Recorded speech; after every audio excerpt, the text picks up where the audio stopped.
Ah, ben, bonté divine. Avoir su que c'est une belle madame comme vous qui venait me donner mon bain, je me serais lavé avant. Ben, déshabillez-vous. Tiens, monsieur Lacasse. Qu'est-ce que c'est votre petit nom, vous? Sophie Turgeon, monsieur Lacasse. Ah, êtes-vous la fille à Bernard Turgeon du 4e rang? Non, moi, je suis une petite Turgeon du Lac-Saint-Jean. Ah, le lac Saint-Jean. J'ai été pêché là souvent, oui. Quand j'étais plus jeune, ouais. Avoir su qu'il y avait des beaux poissons comme vous, là, j'aurais tiré ma ligne sur le bord du chemin. Monsieur Lacasse, hein? On m'avait prévenu que vous aimez bien taquiner. Oh, Oui, mais quand j'étais plus jeune, j'aimais bien ça, taquiner le poisson, la truite. Mais à cette heure que je suis plus capable d'aller au lac, fait que je fais venir le poisson à la maison. Mais là, aujourd'hui, monsieur Lacasse, c'est vous qui devez aller à l'eau. Hein? Alors, j'aimerais ça voir votre installation pour votre bain, là, si vous avez préparé tout ça. Ben là, avoir su que j'aurais sorti chandelle, l'encens puis mon huile de bain, ça aurait été plus romantique. Monsieur Lacasse, vous allez voir que mon approche est bien fonctionnelle, il n'y a rien de romantique là-dedans. On peut voir votre installation? Bon, ben je vous suis, monsieur Lacasse, allons-y.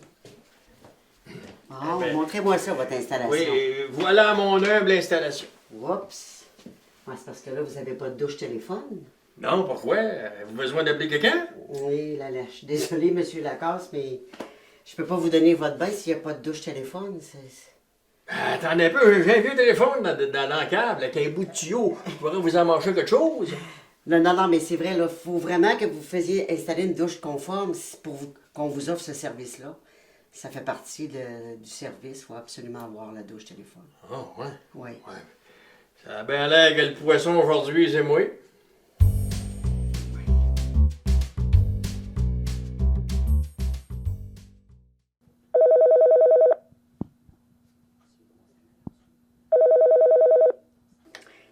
Bonjour, au service de soins à domicile, Sophie Turgeon à l'appareil. Madame Turgeon, et M. Lacasse au téléphone. C'est le poisson de Portneuf qui a hâte de sauter à l'eau. Ah, bonjour, monsieur Lacasse. Qu'est-ce que je peux faire pour vous? Je vous appelle de ma douche au téléphone. Voici la preuve.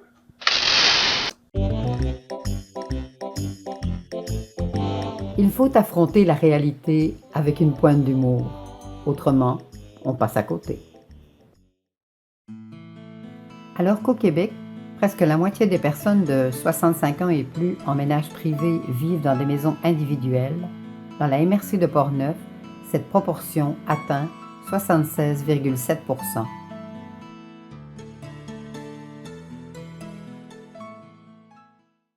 Je ne sais pas si vous avez eu l'expérience ou si vous connaissez dans le coin des gens dans vos milieux qui ont eu à faire appel au service santé pour avoir de l'aide à domicile, que ce soit d'infirmières, que ce soit de médecins ou que ce soit de l'aide à la vie quotidienne. Tu sais, t'aider à prendre ton bain, t'aider à faire ton hygiène personnelle. Là. Avez-vous des commentaires là-dessus? Êtes-vous témoin? Ouais, mon épouse a ça. Ils viennent le samedi, il fait donner son bain. Le CLSC, là, par là à l'eau, ils viennent donner son bain. Et puis, ils ont demandé si on voulait avoir 2 fois par semaine.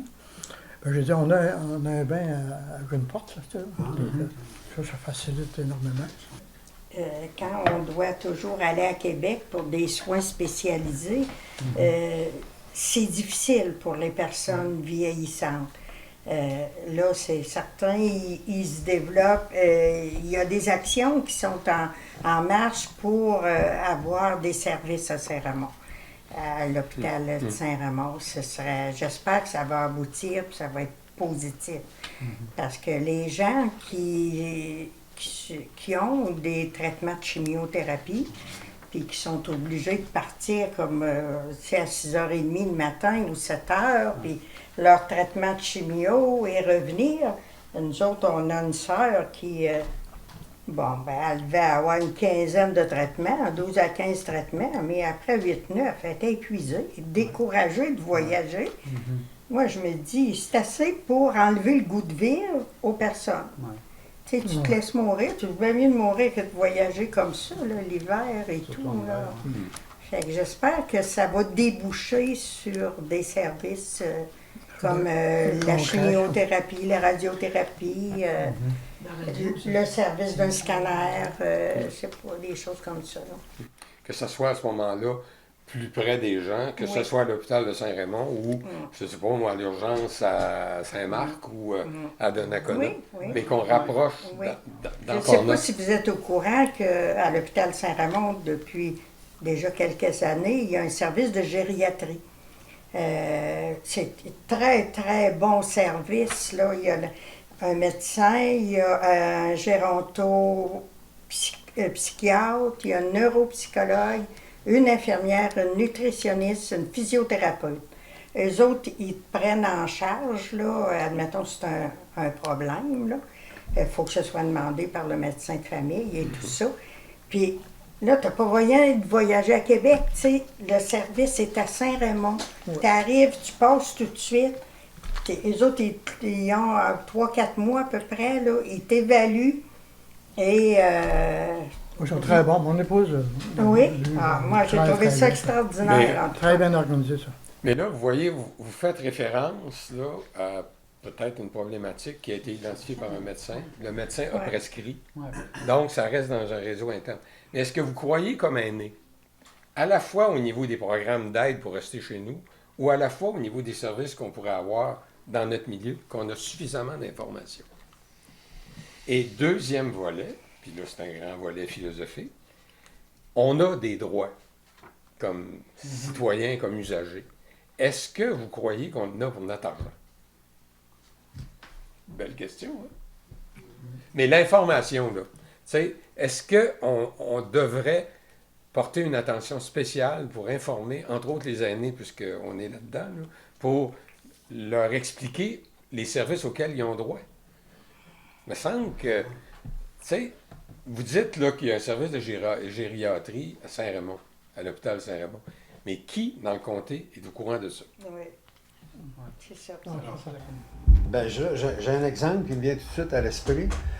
Et là, c'est dans un milieu urbain. L'homme, il pèse à peu près 250 à 275. La dame, elle mesure 5 pieds et 1,8. Et petite. Puis là, lui, il commençait à avoir perte de mémoire, ainsi de suite. Elle pouvait pas... Tu sais, il tombe à terre, elle me téléphonait, j'allais là, puis moi-même, j'avais de la misère à lever. Bon, je me dis, cette dame-là est allée chercher de l'aide, est allée au CLSC, elle a réussi à trouver une personne qui venait pour lui donner un bain. Elle me dit, écoutez, quand elle est allée au CLSC, j'étais avec elle, elle dit, écoutez, là, ça fait 2 mois qu'il ne s'est pas lavé, là, moi, je peux pas... Bon, mais je reviens à ça sur l'exemple. Si la personne comme telle, la dame avec ce monsieur-là, n'avait pas eu l'énergie ou la débrouillardise, appelez ça comme vous voulez, pour aller demander de l'aide, tu sais, ça aurait donné quoi? Fait qu'il faut que soit un conjoint ou quelqu'un quand même autour, ça revient à tourner les enfants, à ce qu'il y ait une présence pour qu'à un moment donné, on puisse faire quelque chose. Même. C'est certain qu'on peut arriver à dire que le gouvernement fait passer d'informations, puis on peut arriver dans l'autre sens, dire que les gens ne s'informent pas assez. Il y a de l'amélioration quelque part.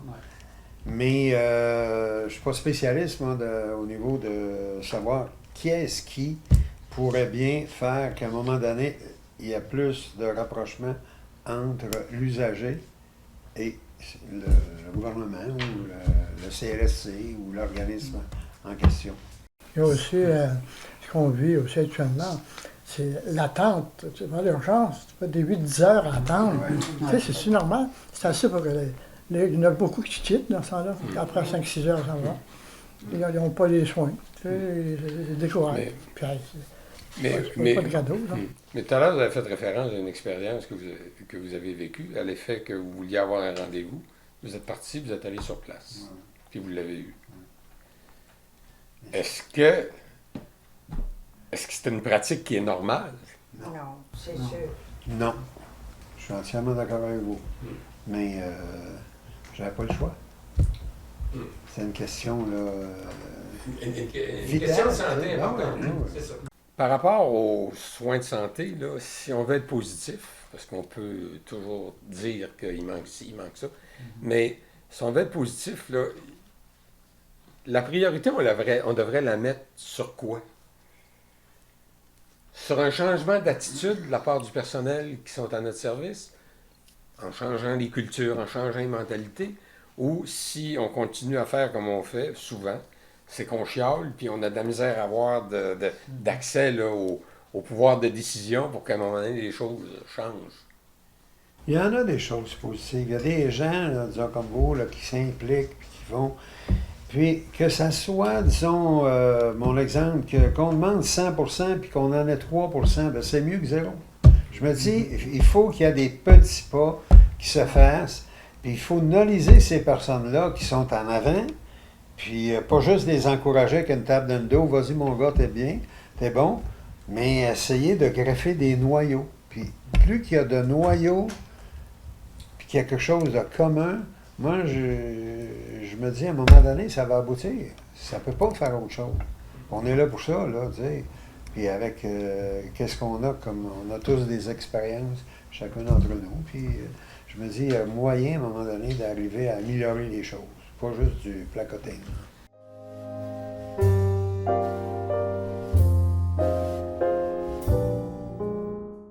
Comment on adresse une demande d'assistance ou qu'on veut exprimer un besoin? Bien, on appelle notre CLSC, le CLSC de notre territoire, et on va vous diriger vers ou une infirmière ou une travailleuse sociale à qui vous allez exprimer un besoin. Alors, vous allez avoir une situation qui vous met en difficulté, dans le vieillissement, dans la perte d'autonomie, dans l'apparition d'une maladie. Donc, oui, vous exprimez un besoin. Ces gens-là vont regarder comment le CLSC peut répondre à votre besoin et s'il y a lieu, l'équipe du soutien à domicile va entrer en jeu. Et là, on va vraiment aller chez vous, faire une évaluation de vos besoins pour être sûr qu'on saisit bien l'ensemble de votre situation. Donc, vous avez exprimé quelque chose, on va évaluer votre situation. Mais après ça, on va venir vous partager nos conclusions. Parce qu'on va être sûr d'avoir bien saisi quelle était la priorité de ces besoins-là, quels sont vos choix là-dedans, parce que les solutions qu'on va vous présenter, bien, vous allez devoir en faire un choix, parce que ça vous appartient de choisir ce que vous voulez pour favoriser votre soutien à domicile.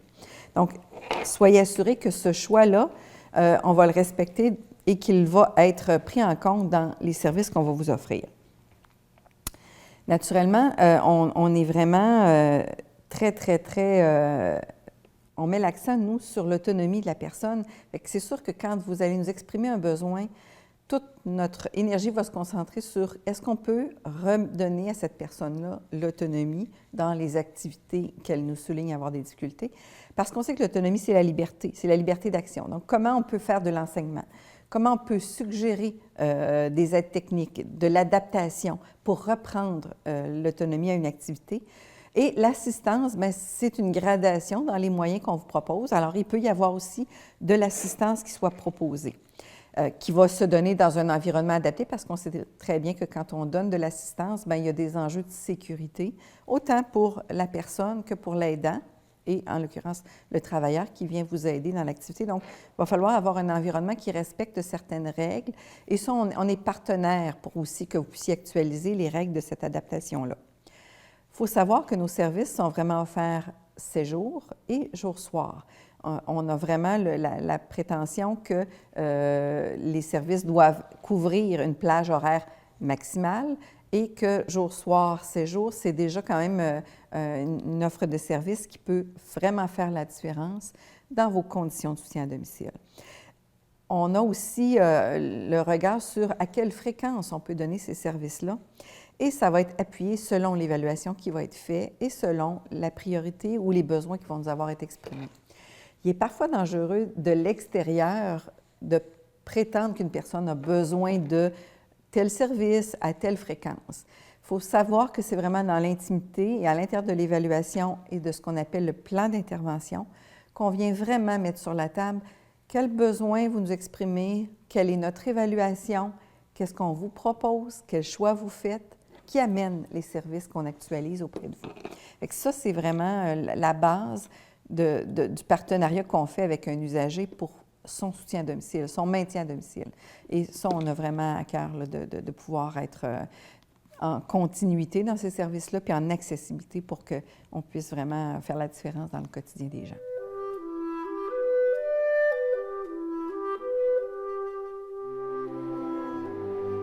Là, on parle d'accessibilité au réseau, puis là, ce qu'on se rend compte, c'est qu'il y a de l'aide qui est potentielle.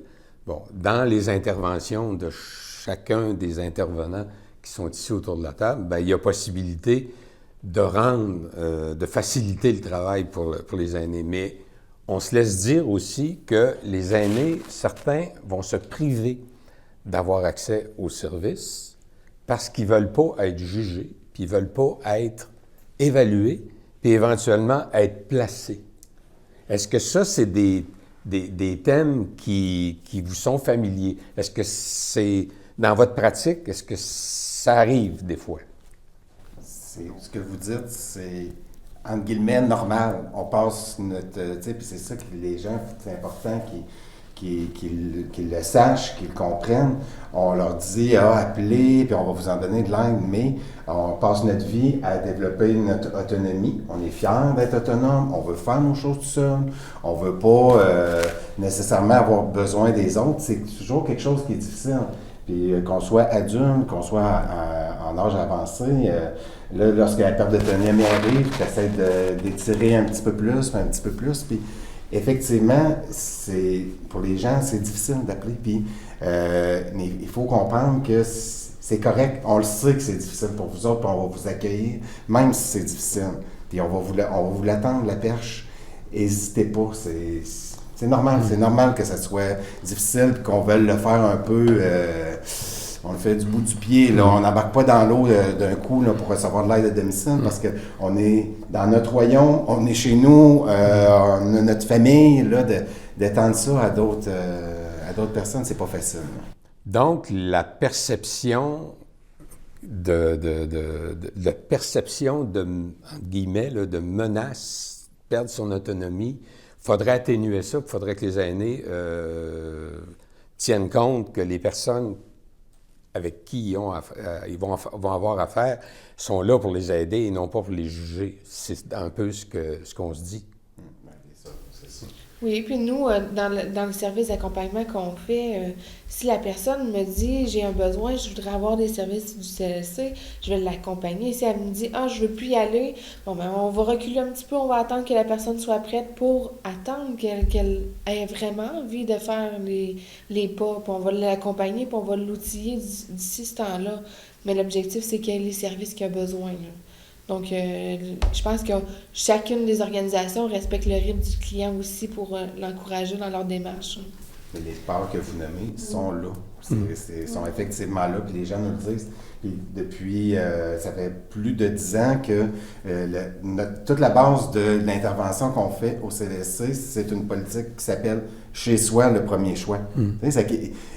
On pense tout à ça, c'est ce qu'on veut, mais les gens, on entend des histoires, des fois, c'est du bouche à oreille. C'est normal d'avoir peur de faire rentrer quelqu'un dans une dynamique où on est autonome d'habitude.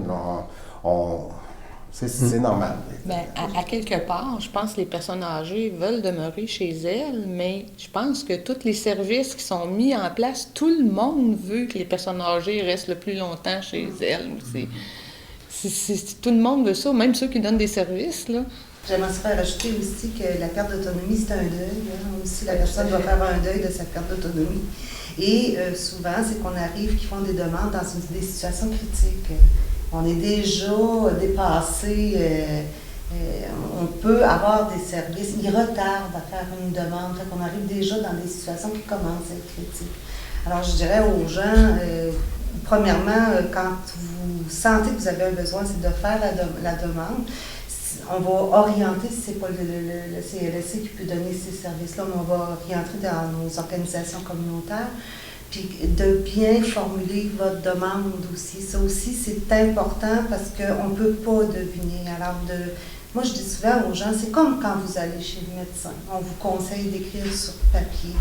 Qu'est-ce que vous voulez? C'est la même chose quand vous faites une demande dans le réseau.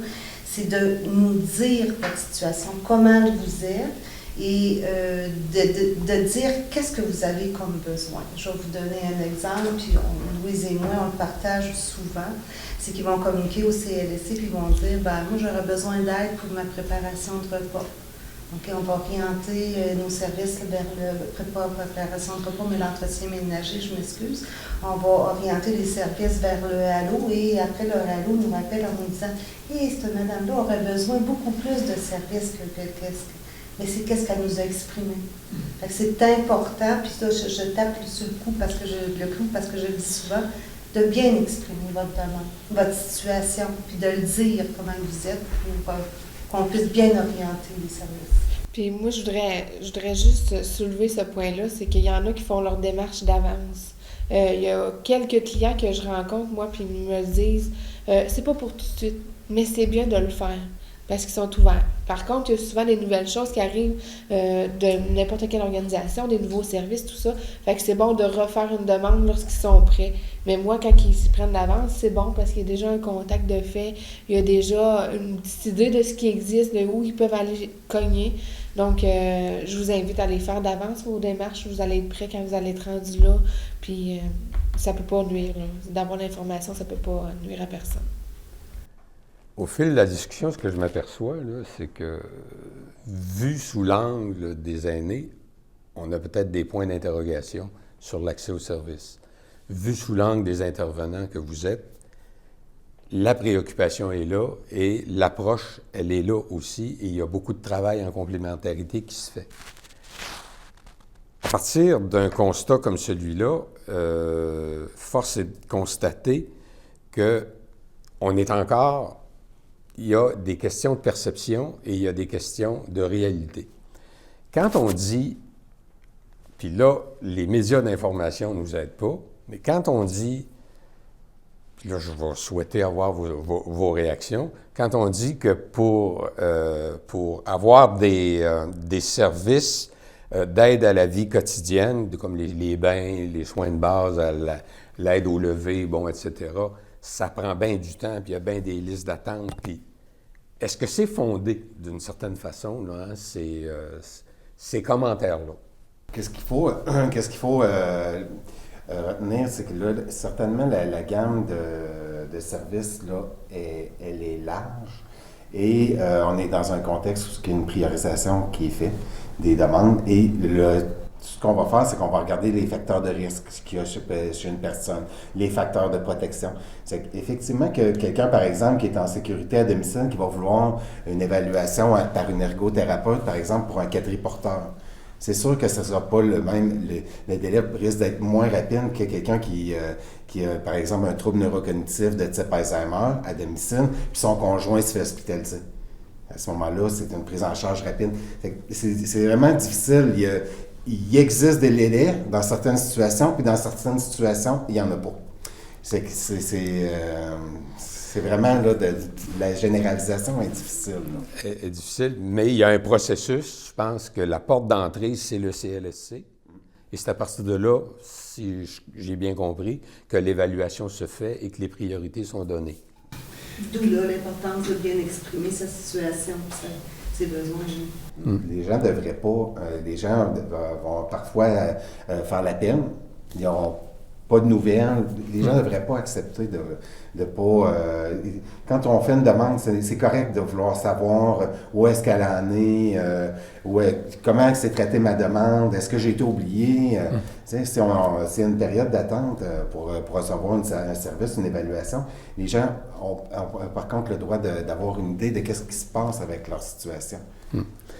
Mais est-ce que pour Portneuf, avec la connaissance qu'on en a, est-ce que les services d'aide de ce type-là à domicile, l'aide à la vie quotidienne, sont suffisants? Est-ce qu'il y aurait un travail complémentaire à faire, par exemple, en mobilisant le milieu, en impliquant peut-être plus d'organismes sur une base bénévole, là, hein, pour venir compléter là, hein, l'offre de services?